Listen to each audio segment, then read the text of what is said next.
اللہ تعالیٰ سے محبت کے بغیر کوئی انسان مومن نہیں بن سکتا۔ رب العزت کا فرمان ہے، قُلْ إِنْ كَانَ آبَاؤُكُمْ وَأَبْنَاؤُكُمْ وَإِخْوَانُكُمْ وَأَزْوَاجُكُمْ وَعَشِيرَتُكُمْ وَأَمْوَالٌ اقْتَرَفْتُمُوهَا وَتِجَارَةٌ تَخْشَوْنَ كَسَادَهَا وَمَسَاكِنُ تَرْضَوْنَهَا أَحَبَّ إِلَيْكُمْ مِنَ اللَّهِ وَرَسُولِهِ وَجِهَادٍ فِي سَبِيلِهِ فَتَرَبَّصُوا حَتَّى يَأْتِيَ اللَّهُ بِأَمْرِهِ وَاللَّهُ لَا يَهْدِي الْقَوْمَ الْفَاسِقِينَ۔ آپ کہہ دیجئے، اگر تمہارے باپ، تمہارے لڑکے، تمہارے بیٹے، تمہارے بھائی، تمہاری بیویاں، تمہارے کنبے قبیلے کے لوگ، تمہارے کمائے ہوئے مال اور وہ تجارت جس کی کمی سے تم ڈرتے ہو اور وہ گھر جنہیں تم پسند کرتے ہو، اگر تمہیں اللہ تعالیٰ سے، اس کے رسول سے، اس کی راہ میں جہاد سے زیادہ محبوب ہیں، تو تم اللہ تعالیٰ کی طرف سے عذاب کے آنے کا انتظار کرو، اور اللہ تعالیٰ فاسقوں کو ہدایت نہیں دیتا۔ اللہ تعالیٰ نے مومنوں کی خصوصیات بتائی ہیں کہ وہ اللہ تعالیٰ کی محبت میں شدید ہوتے ہیں۔ حقیقت یہ ہے کہ اللہ تعالیٰ سے محبت کرنے کا حکم ہے، اور محبت کے لیے وہی طریقہ اختیار کرنے کی ضرورت ہے جو نبی صلی اللہ علیہ وسلم نے بتایا۔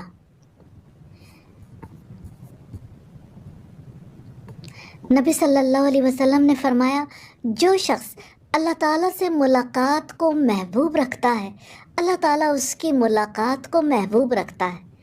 اور جو شخص اللہ تعالیٰ سے ملاقات کو پسند نہیں کرتا، اللہ تعالیٰ بھی اس سے ملاقات کو پسند نہیں کرتا۔ حافظ ابن قیم نے 10 کاموں کا تذکرہ کیا ہے جن کی وجہ سے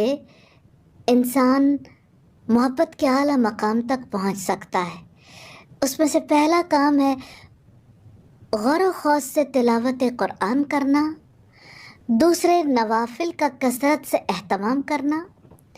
تیسرے ہر حال میں ذکر الہی سے زبان کو تر رکھنا،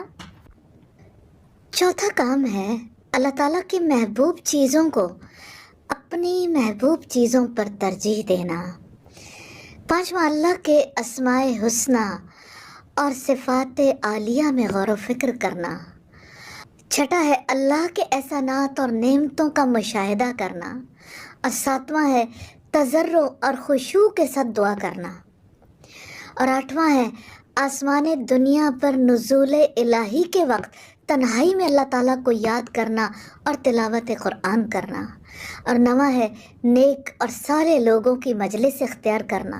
اور 10واں ہے ہر اس چیز سے دوری اختیار کرنا جو اللہ تعالیٰ اور بندے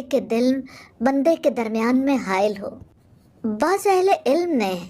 اللہ تعالیٰ کی محبت کو 2 درجوں میں تقسیم کیا ہے۔ ایک درجہ واجب ہے، یعنی ایسی محبت جو ہر اس چیز کے ساتھ محبت کو واجب کر دیتی ہے جس سے اللہ تعالیٰ محبت کرتا ہے، اور ہر اس چیز سے کراہت واجب کر دیتی ہے جس سے اللہ تعالیٰ کراہت کرتا ہے۔ اور محبت کا دوسرا درجہ تقرب کا ہے، جس کے ذریعے انسان کا دل اللہ تعالیٰ کی محبت سے اس قدر بھر جاتا ہے کہ نوافل چھوڑنا بھی پسند نہیں کرتا۔ جیسے سیدنا عمار بن یاسر کہا کرتے تھے، اے اللہ، اگر مجھے علم ہو جائے کہ میں خود کو اس پہاڑ سے گرا دوں تو راضی ہو جائے گا تو میں ایسا کر گزروں گا، اور اگر مجھے یہ علم ہو جائے کہ میں خود کو آگ میں گرا دوں تو راضی ہو جائے گا تو میں یہ بھی کر گزروں، اور اگر میں یہ جان لوں کہ تیری رضا اس میں ہے کہ میں خود کو سمندر میں غرق کر ڈالوں تو میں اس سے بھی دریغ نہیں کروں گا۔ اللہ تعالیٰ سے محبت کی علامت ہے کہ اللہ تعالیٰ کا ذکر کیا جائے، کیونکہ انسان جس چیز سے محبت کرتا ہے اس کا ذکر کثرت سے کرتا ہے۔ اللہ تعالیٰ سے محبت کی علامات میں رسول اللہ سے محبت، فرشتوں سے محبت، اللہ کا قرب حاصل کرنے کی کوشش، توبہ،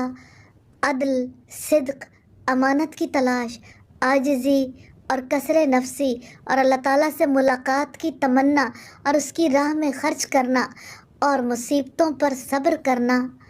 ایسے اعمال شامل ہیں۔ اللہ تعالیٰ ہم سب کو